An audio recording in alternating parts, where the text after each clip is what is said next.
national studio with ATYP was the very first thing that I did. That was in 2012. And through that process, I was supported to write a monologue, and that was kind of the first, apart from my own writing, which I'd done a lot of, obviously, my whole life, was the first thing that I kind of put out to the public.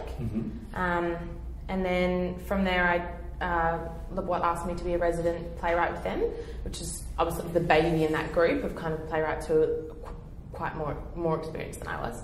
And then this is where that play started. So very early on in the trajectory. So you grew up in Sydney? No, I grew up in Maleny, which is a country town in Queensland. And then I moved to Brisbane for high school and did university in Brisbane, and then came down to Sydney 2 years ago. So, and then that was from working with ATYP? Yeah, I was in Brisbane when I did ATYP, and I kind of just loved the whole process so much, and just thought, oh, I was working in arts admin, and I had been for 4 years, so it was just so amazing to kind of work on my own stuff instead of other people's stuff, which is what I'd been doing for years and years. So as soon as that happened, it was like, oh, that's what I have to do. So I just knew, and then Sydney just seemed like the practical thing because of ATYP and the support I had through them, and you know, I'd lived in Brisbane, and Sydney was just sort of this vibrant place that I wanted to come and explore. So yeah. And where did the genesis for the play come from? Do you know? Is that something that just popped in, or is it something more consciously evolving in you? It's funny because different parts of the play have come from different places, sort of an amalgamation of a lot of ideas that were happening in my mind over sort of the last 2 years, 3 years I've been writing it. But if I go back and kind of think of the image that kind of stirred the whole story, it's sort of very clearly set in a place that I know from Maleny, which is a creek with a sort of diving hole, and we used to spend hours and hours there, and it's sort of a very teenage young spot to be growing up. It was sort of like the place you go after school and on Saturdays, and there was always lots of young people in that area. So there's a rope swing there. It's stupidly high, and I've never swung off it. That was going to be but I watched a lot of people do it, mostly boys, and was sort of just fascinated by people's desire to kind of want to challenge themselves like that. And what kind of spurred it on was there was quite sort of a couple of deaths that occurred at that waterhole, and then also in other places around Australia. There's a couple in northern New South Wales that happened, and it made me kind of think, you know, about these places where sort of young men sort of attempt to kind of stretch themselves beyond their limits. And I think that's where it was just sort of felt like a very theatrical kind of image for me. And yeah, and so then it all just sort of came from that. And how about the two of you? How did you first connect? And well, Julia Rose was one of Playwriting Australia's Dramaturgy Interns last year, so was one of a group of 10 playwrights and directors and theatre practitioners who have been working with us, refining script development skills and tactics, and was one of the real shining voices in that room.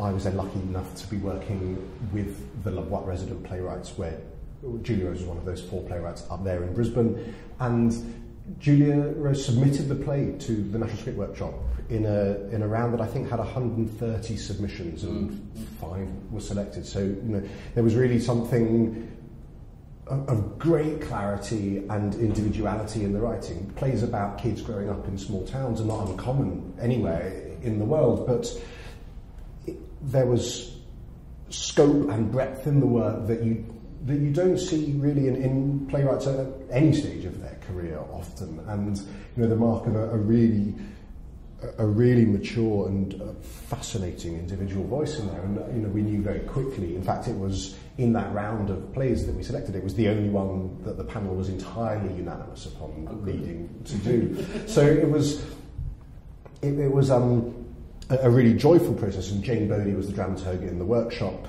and Isaac Grandich has been the dramaturg in the Play Festival workshop time. But it was a play that really needed fine scalpel work, I suppose, rather than, you know, full-scale intervention. This wasn't a group of people wrestling something to life. It was a group of artists really working to support something that was absolutely on its way to being beautiful. And how have you found that scalpelling process over the last couple of weeks? Oh, I've loved it. Like, I really adored, like, the first workshop, through National Script Workshop. Everything's called national. It's so hard to remember what things are. Everything's got national at the beginning.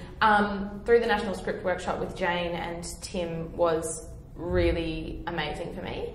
I just thought that sort of the group of actors that we had, along with Tim and Jane, and I think Isaac was in a little bit. Yeah, yes. Isaac was in that as well. We just really worked so well together, and there was like sort of a shorthand, and I don't know, it was just very sort of fast, kind of clear process, and I loved that. Then I went away and sort of wrote it, redrafted it, and then this time has been exactly the same. So I sort of find it, this time's been a little bit less sort of big questiony, I suppose. Like the last time, it was like I felt like I was having a real wrestle with where the play had to go. Like, and they weren't really, it wasn't really huge stuff. I think because I'm such a new playwright, for me it felt huge. And I get anxious quite. Things that we talked about, but also we solved, or you solved them. You know, ideas were thrown around, and you went away and incorporated them into a draft. And when we came to it now, we didn't need to ask those questions anymore because you made them part of the fabric of the play. But it was it was sort of like really like wonderfully anxious for me.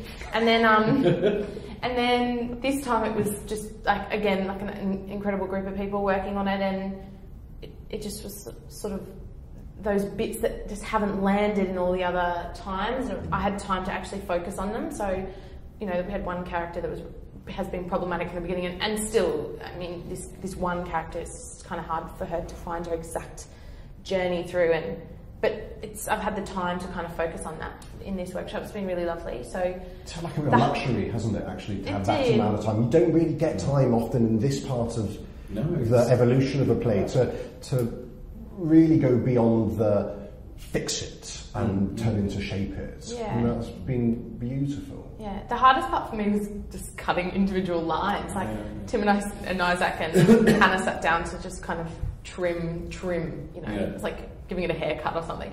And it was so painful. I was like, but in the end it was like sort of amazing. It kind of felt like, I don't know, like waxing or something, like quite painful, but then kind of at the end of it, you're like, yes, I feel good about that. I feel pristine. I feel pristine. So yeah. And interestingly, you don't miss those things once they're gone, do you? No, getting rid of them is hideous, but once they're gone, you go, oh, okay, that I couldn't even remember what they were. I was like, there was something there, I can't remember what it was. And that's the other thing too, of course, with this process that, you know, we all need to remember is that you can cut a line, you can always put it back. You know, that's right. Interesting how rarely that happens. Though. No, it very rarely happens, but the thing is, it's not, you haven't burnt it. Yeah. Do you know what I mean? No. Well, actually, the funny thing about this was that I lost my computer right in the middle of this whole saga, so I actually did lose it.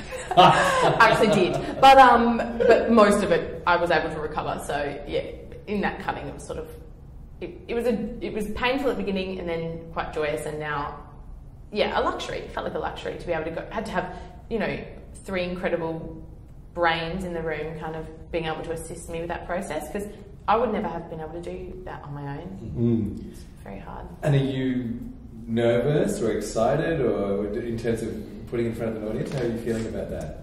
I'm nervous like all day, every day. Like I'm just like constantly nervous. I'm excited. Yeah, I'm excited because I think that Tim's done a great job, and I think the actors are beautiful, so I'm just kind of excited about, you know, I don't know if it's just me, but in the rehearsal room I was like, oh God, that was beautiful, guys. What a play. Like, that's what I was thinking. And also because of them, but yeah, so I'm just excited to